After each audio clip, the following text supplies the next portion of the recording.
लोकसभा चुनाव की तैयारियों को देखते हुए हरियाणा में भारतीय जनता पार्टी और कांग्रेस पार्टी दोनों दलों ने अपने महारथियों का ऐलान कर दिया है। लोकसभा चुनाव में भारतीय जनता पार्टी ने 10 की 10 लोकसभा सीटों पर एक साथ तमाम प्रत्याशियों का ऐलान कर दिया, जबकि हरियाणा में यदि बात करें तो 9 सीटों पर गठबंधन के धर्म के आधार पर कांग्रेस चुनाव लड़ रही है। एक सीट कुरुक्षेत्र से आम आदमी पार्टी चुनावी मैदान में। ऐसे में गुरुग्राम सीट को लेकर अभी सस्पेंस बरकरार है, क्योंकि बीजेपी ने फिर से राव इंद्रजीत सिंह पर दाव लगाया है, तो कांग्रेस पार्टी अभी वेट एंड वॉच की स्थिति में बनी हुई है। लेकिन क्या आखिरकार भारतीय जनता पार्टी दिग्गज नेताओं की एंटी इनकम्बेंसी को देखते हुए संगठन को मजबूत कर पाएगी और हरियाणा में जो यहाँ पर लोकसभा चुनाव को सेमीफाइनल के रूप में देखा जा रहा है, क्योंकि अक्टूबर नवंबर के महीने में विधानसभा के चुनाव भी होने हैं। ऐसे में अनिल विज नाराज हैं, पूर्व यहाँ पर प्रदेश अध्यक्ष ओम प्रकाश धनखड़ नाराज दिखाई दे रहे हैं, राव इंद्रजीत सिंह भी ये कह चुके हैं कि मुझे मुख्यमंत्री बनना चाहिए था। आखिरकार क्या बीजेपी इस पूरी एंटी इनकम्बेंसी को काट करके हरियाणा में सत्ता की हैट्रिक लगा पाएगी और क्या केंद्र की सरकार को बनाने में 10 की 10 सीटों पर परचम लहरा पाएगी? इन तमाम पहलुओं पर चर्चा करेंगे। मेरे साथ मेरे सहयोगी अक्षय मौजूद हैं। अक्षय, आपका बहुत बहुत स्वागत है। अक्षय, जिस तरीके से कांग्रेस पार्टी ने यहाँ पर 8 सीटों पर अपने प्रत्याशियों का ऐलान किया है, उन महारथियों को यहाँ पर जगह दी गई है जिनको लेकर के कांग्रेस पार्टी कहीं ना कहीं जो सोच विचार की भूमिका में नहीं थी, जिनको ये उम्मीद थी कि यहाँ पर यदि इन चेहरों को चुनावी मैदान में उतारा जाएगा तो जीत दर्ज कर पाना 90% यहाँ से कंफर्म हो जाएगा। तो ऐसे में क्या बीजेपी की मुश्किल? जिस तरीके से आपने यहाँ पर जिक्र किया कि 9 सीटें जो खाते में कांग्रेस की आई है गठबंधन के तहत हरियाणा में,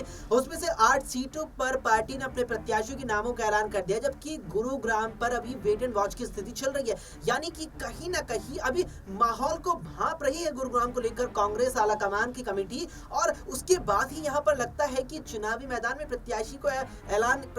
के नाम का ऐलान किया जाएगा। क्योंकि जिस तरीके से अगर देखा जाए तो भारतीय जनता पार्टी ने एक बार फिर से राव इंद्रजीत सिंह पर दांव लगाया है। तो कहीं ना कहीं शुरुआत से अगर देखिए तो कांग्रेस पहले इस स्थिति में थी कि वो बीजेपी के कैंडिडेट का इंतजार कर रही थी कि बीजेपी किस नेता पर दांव लगाती है। फिर एक चीज उनके स्पष्ट ये हुई कि राव इंद्रजीत सिंह ही मैदान में है। उसके बाद अब कांग्रेस यहाँ मुख्य रूप से गुरुग्राम को लेकर तो ये चीज कहीं ना कहीं आंकलन कर रही है कि माहौल आखिर क्या है और कौन नेता बेहतर विकल्प बन सकता है यहाँ गुरुग्राम की जनता के लिए एक सांसद के तौर पर राव इंद्रजीत सिंह के। इसके अलावा अन्य 8 सीटों की बात की जाए तो जिस तरीके से आम आदमी पार्टी ने लगभग बहुत ही बड़ा अपना सियासी वर्चस्व पंजाब में बनाया है, अब वो कुछ हद तक धीरे धीरे फैलता हरियाणा में भी नजर आ रहा है। ऐसे में आम आदमी पार्टी का कांग्रेस के साथ हो जाना और 8 सीटों पर जो प्रत्याशी उतार दिए हैं वहां पर भी कांग्रेस को अगर अहम मौके पर दुष्यंत चौटाला का समर्थन मिल जाता है, हालांकि इसकी कोई चर्चा नहीं है, लेकिन एक अंश मात्र भर का जिक्र ये है कि दुष्यंत चौटाला की जो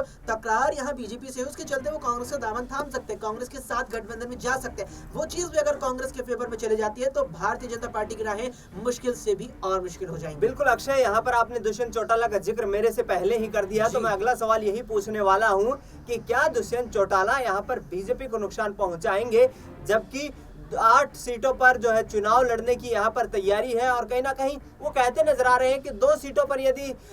कांग्रेस पार्टी उनको समर्थन दे देती है, यानी कि भिवानी, महेंद्रगढ़ और हिसार लोकसभा सीट पर, तो बाकी बची हुई 8 जो सीटें हैं वहां पर जेजेपी खुल करके और कहीं ना कहीं कांग्रेस पार्टी को समर्थन देगी। ऐसे में क्या दुष्यंत चौटाला कांग्रेस के साथ मिल करके बीजेपी का खेल बिगाड़ने की सूरत में दिखाई दे रहे हैं? देखिए दिनेश, में 2 चीजें मुझे लगता है कि कहीं ना कहीं विचारणीय है। पहला तो ये है कि क्या दुष्यंत चौटाला जाकर के मिलेंगे, और दूसरा ये है कि अगर मिल जाते हैं तो क्या वो बीजेपी को नुकसान पहुंचाएंगे। अगर पहला यहाँ पर विचार बनाया जाए, पहली चर्चा की जाए क्या मिल जाएंगे, तो उस पर देखिए संभावना तो कुछ हद तक जताई जा रही है। क्योंकि यहाँ पर दुष्यंत चौटाला जब से एनडीए गठबंधन से अलग हुए हैं तो एक बड़ी खबर उनको बीते 2 दिनों के अंदर ये मिली कि दिल्ली की तरह ही हरियाणा में भी आबकारी नीति का घोटाला देखने को मिला, जिसमें दुष्यंत चौटाला का नाम हमें सामने आया। और उसका मुख्य कारण ये रहा कि दुष्यंत चौटाला जब उप मुख्यमंत्री हरियाणा के थे तो हरियाणा का जो आबकारी विभाग है वो भी चौटाला के अंतर्गत ही था, इसीलिए वो अब यहाँ पर मुख्य आरोपी बनते नजर आ रहे हैं। क्योंकि जांच अब इस मामले की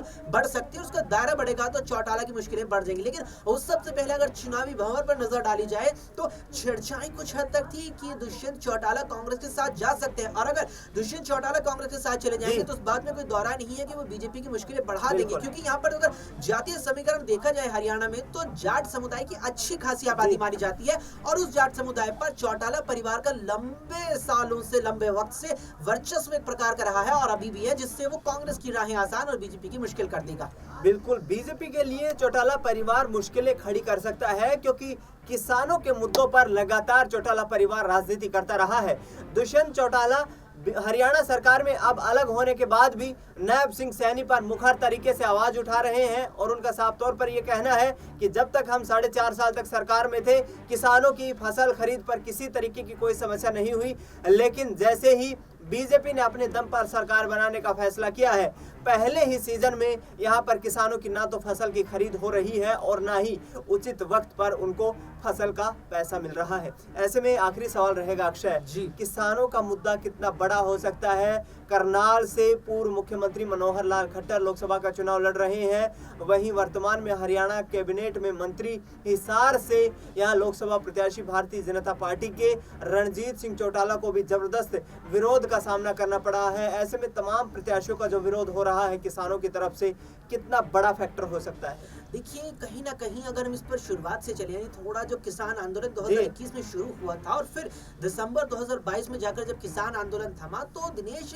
जो वो पूरा आंदोलन था, देश के केंद्र, यहाँ केंद्रीय राजधानी में आंदोलन हुआ, किसान एकत्रित हुए थे, उसका असर मैं कहूंगा यहाँ पर करीबन 150 से 200 किलोमीटर के एक सर्कल में हुआ। अब उस 150 से 200 किलोमीटर का आप एक सर्कल लेंगे राष्ट्रीय राजधानी से, तो उसके अंदर उत्तर प्रदेश, पश्चिम उत्तर प्रदेश की कई लोकसभा, कई जिले आते हैं, इसके अलावा हरियाणा का कई क्षेत्र आता है। हालांकि हरियाणा की तो लगभग सारा सही क्षेत्र इसमें माना जा रहा है कि जिसका प्रभाव पड़ा है, यानी किसान आंदोलन का प्रभाव उन क्षेत्रों पर पड़ा है और उसका खामियाजा बीजेपी को भुगतना पड़ा है। वहीं राजस्थान का बहुत अच्छा यहाँ पर मुझे लगता है कि भूभाग आ जाता है। ऐसे में अगर हरियाणा को मुझे लगता है कि चर्चा का केंद्र रखकर बात की जाए, तो यहाँ पर किसान आंदोलन जो पहले हुआ और उसके बाद अभी भी जिस तरीके से बीती 13 फरवरी को किसानों ने दिल्ली कूच अपना किया था अपनी मांगों को लेकर के, और उसके बाद से लगातार भी छोटे छोटे स्तर पर किसानों के आंदोलन और प्रदर्शन देखने को मिल रहे हैं, वो बीजेपी के लिए मुश्किलें बढ़ा सकते हैं। क्योंकि अगर आप यहाँ पर गौर करेंगे तो 2022 के उत्तर प्रदेश के विधानसभा चुनावों में पश्चिमी उत्तर प्रदेश में भारतीय जनता पार्टी को 2017 की तुलना में करीबन 20 सीटों का नुकसान हुआ था। उसका मुख्य कारण किसान आंदोलन माना गया था। अब जिक्र किया आपने करनाल से उम्मीदवार भाजपा के पूर्व मुख्यमंत्री मनोहर लाल खट्टर का, तो वहां पर भी किसान आंदोलन की आंचें आई हैं और अब तक भी है, जिसका खामियाजा खट्टर को भी भुगतना पड़ सकता है और उनके लिए जीत की राह बेहद ही यहाँ मुश्किल नजर आ रही है। बिल्कुल, यहाँ राह मुश्किल नजर आ रही है मनोहर लाल खट्टर के लिए, क्योंकि एक तरफ बीजेपी हाईकमान ने उनको जो मुख्यमंत्री पद से हटाया, पार्टी सूत्रों से पता चला है कि वो नॉन परफॉर्मिंग सीएम के तौर पर साबित हो रहे थे, एंटी इनकम्बेंसी देखने को मिल रही थी और इसी बीच नायब सिंह सैनी को मुख्यमंत्री बनाने का फैसला किया गया। ऐसे में अब देखना ये होगा कि लोकसभा चुनाव में हरियाणा का किला कौन फतेह कर पाता है। क्या कांग्रेस पार्टी अपने उन महारथियों के दम पर यहाँ जीत दर्ज कर पाएगी जिनको यहाँ पर 100% जीत के इरादे से मैदान में उतारा गया है, या फिर भारतीय जनता पार्टी एक बार फिर से 2019 के आंकड़ों को दोहराएगी? फिलहाल अक्षय, आपने तमाम जानकारी साझा की, आपको बहुत बहुत शुक्रिया। देश दुनिया की तमाम बड़ी खबरों के लिए आप देखते रहिए SPN9 न्यूज।